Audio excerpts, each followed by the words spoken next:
Next up is their arch rival, the Arizona State Sun Devils. While it was a disappointing year for Arizona, it was not a disappointing year for Arizona State. In fact, after back-to-back 3-9 seasons, expectations were very low for Arizona State in 2024. In fact, they were picked to be the worst Big 12 team in the preseason media poll. They smashed all of those preseason expectations by winning the Big 12 in its first year as a member of the conference, and they took Texas to double overtime in the college football playoff quarterfinals. Their best season of the 21st century can largely be attributed to really three superstars on offense, and quarterback Sam Leavitt, running back Cam Skattebo, and wide receiver Jordan Tyson. Skattebo, of course, is now with the New York Giants, but both Sam Leavitt and Jordan Tyson come back, and they're two of the top 20 players in the country, two of the top three players at their respective positions going into next year, too. They got to get better up front on defense, but Arizona State should be one of the top contenders to win the Big 12 once again. Absolutely, and you talk about those two guys, Leavitt and Tyson, and look, for the first year and a half that Kenny Dillingham was the head coach, it was really about building the culture, building the attitude, and being a physical football team, especially on offense with Cam Skattebo. Now, that's still going to be the case with Kanye Udo and Kyson Brown in the backfield, but what you're going to be talking about now is Sam Leavitt and Jordan Tyson, and similar to their arch-rival Arizona Wildcats the year before when Fafita and McMillan started to tee off. Last year, it was Sam Leavitt and Jordan Tyson really finding a chemistry late in the season. Now, Tyson suffered a late-season shoulder injury, missed the Big 12 title game, missed the playoff game against Texas, so who knows how far they would have gone with them, but it was a similar breakout down the stretch for him. They started to use Tyson on the outside more, so when you're talking about you have possibly a top 5 quarterback in the country and a top 5 receiver in the country, that's the foundation of your offense. They're going to look to get Tyson the ball as much as possible and then work around it from there, but these two guys give them a very high ceiling as long as the rest of the team executes. Yeah, Leavitt, my number 2 returning quarterback in the country. Tyson, my number 3 returning receiver. No other school in the country has a quarterback and receiver in the top 5 of both lists, let alone the top 3 of both lists. So you can argue it is the best quarterback wide receiver duo that we have in college football right now. Biggest weakness, I said before, is the pass rush. Only a 58.7 team pass rush grade last year, the 3rd worst pass rushing grade in the country. Arizona State only had a 25.5% pressure rate last year, the 2nd worst mark in the Power 4, and they really didn't do much in the transfer portal to address that issue either. So their returning starters in that defensive line really must dramatically improve in that area. Absolutely. I mean, that's the question we really have with Arizona State is within the trenches, I think, on the offensive and defensive lines. Right now, there's a lot of guys, like you mentioned, returning, especially this defense. I think they took a big jump last year. They played a lot better than the previous season. I think they could take another jump with a lot of the guys at all 3 levels they have returning, but that defensive line definitely needs to find more of a pass rush without blitzing. Otherwise, they're going to be a team that's heavily founded on their coverage again like they were last year. Absolutely. Dalton, let's talk more about the best quarterback in the Big 12. That is Sam Leavitt. Yeah, so it starts with Sam Leavitt and the tools, right? He's got a huge arm. He can throw from a lot of platforms. He can throw within the pocket, outside the pocket. I think you're talking about a guy with NFL caliber arm strength first and foremost, right? Second of all, he's a really good athlete, and I think we saw it more and more as the season went on last year, especially in that Texas game with some of the ways he was escaping the pocket and scrambling for explosive runs. He was the only Power 4 quarterback last year with an 80 passing grade and an 80 rushing grade, and he's got all those tools, and generally guys with those tools, you know, they're big gunslingers and they're trying to fit balls into tight windows, but also had the 3rd lowest turnover-worthy play rate in the country. That's where it starts. The big-time throws actually weren't as often as you would expect them to be. They weren't there as often as you'd expect for a guy with his arm, but I think it was still a matter of him finding chemistry with his receivers. He rifles balls into the intermediate range. He can get outside the pocket and threaten you deep. I think the one thing he needs to clean up is just the footwork more consistently on the throws in rhythm. And then maybe there's stretches of games where he relies a little too much on that athleticism, and it can lead him into sacks that lose a lot of yardage. But to be honest with you, he's got NFL tools. He has every right to be on NFL Scouts' radar right now, and he can do everything he wants to with his arm and his legs, and I love the way that he plays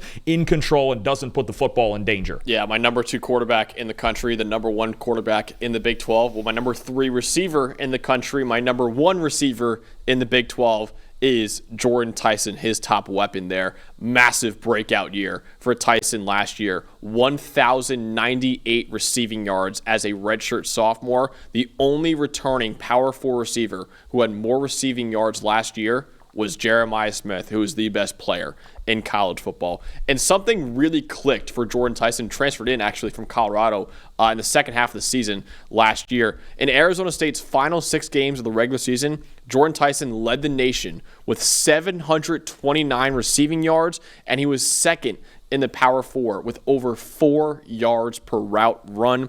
He did suffer a shoulder injury, which ended his season, and he couldn't really play in the Big 12 title game or in the college football playoff for Arizona State. And Dalton, if they had Jordan Tyson in that college football playoff quarterfinal, again, they lost in double overtime, they might have beaten Texas and played Ohio State in the semifinal, honestly. You start to wonder about it, right? But that's how good that Jordan Tyson is people are talking about him like a potential top 10 prospect in next year's draft. We both like him, at least right now, as wide receiver 1 in next year's draft. I personally, I think he's the best intermediate route runner in the country. Reminds me a bit of Chris Godwin for the Tampa Bay Buccaneers. I think he's that type of player. So I think as long as Tyson stays healthy, if he recovers from that shoulder injury, and he showed us in the second half what he did last year, they could be a spectacular offense. Who is the star defensive player for Arizona State? Let's go with a veteran, a guy who's had an odd career. Free safety Xavion Alford, who did not play in 2022 or 2023, once due an injury, and then the NCAA's eligibility rules that are outdated at this point. There was the same issue with Ja'Cory Krosky-Merritt in Arizona last year, where wasn't allowed to play. So he was at USC previously, hadn't played since 2021, but he was the backbone of this secondary back there at free safety. 3 interceptions, 7 forced incompletions, only a 52 passer rating allowed into his coverage. And when you watch him, you don't see a whole lot of flashy plays out of him. He's just a guy who's fundamentally sound, and he is always where he needs to be. He's a guy that allows Arizona State to play single high, to defend the run with an extra guy in the box, because you know he's going to get where he needs to be. He's really good at reading a quarterback's eyes, and despite not playing for 2 years before that, he still has a lot of experience back there, and he's back for one more season in Arizona State's secondary. He's really the backbone of it, and everything in the secondary runs through him. Yeah, a 9% missed tackle rate last year, the second lowest among all safeties in the Big 12. I wrote down he puts the safe in safety. He's just a great way to put it. He's a very safe player, and that's a guy you want back there in your secondary too.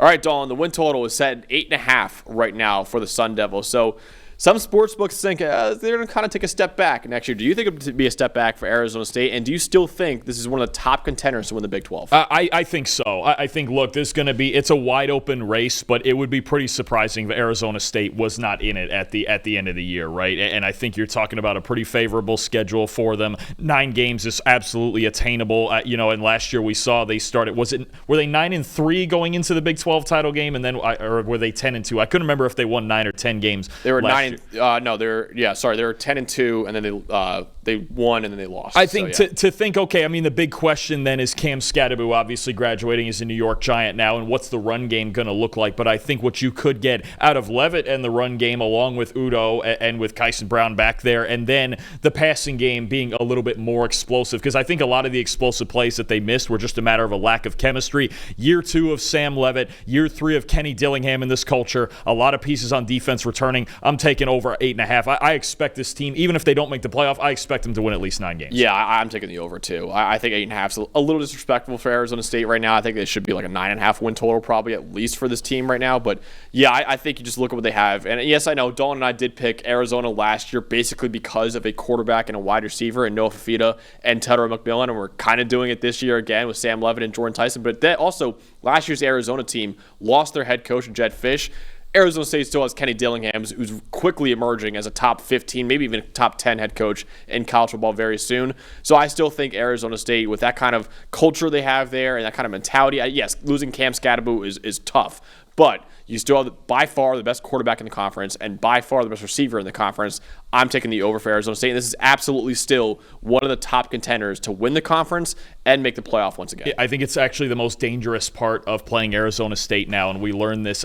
You kind of started to learn this midway through last year. Very few coaches in the country have their players more bought in than Kenny Dillingham does at Arizona State. And I could see it on tape even before they went and got hot the second half of the year. I was like, man, these guys play so hard. It's an A-plus effort level every snap of every game, and that means something because it sounds like something you would get out of every team. It's not. The level of intensity that they play with it's an advantage over a lot of teams that they play, that they just go out there and play harder than the other team every week, and that's a credit to Kenny Dillingham. Absolutely. Yep. So the champion of the conference last year, Arizona State, is one of the top contenders to be the champion of the conference once again in 2025. Hey, thanks for watching another episode of the PFF College Football Show. Please make sure you guys subscribe to the channel. Also, subscribe to PFF Plus at subscribe.pff.com for all of the same data and grades that we use in our show, plus fantasy tools, betting tools, and our mock draft simulator.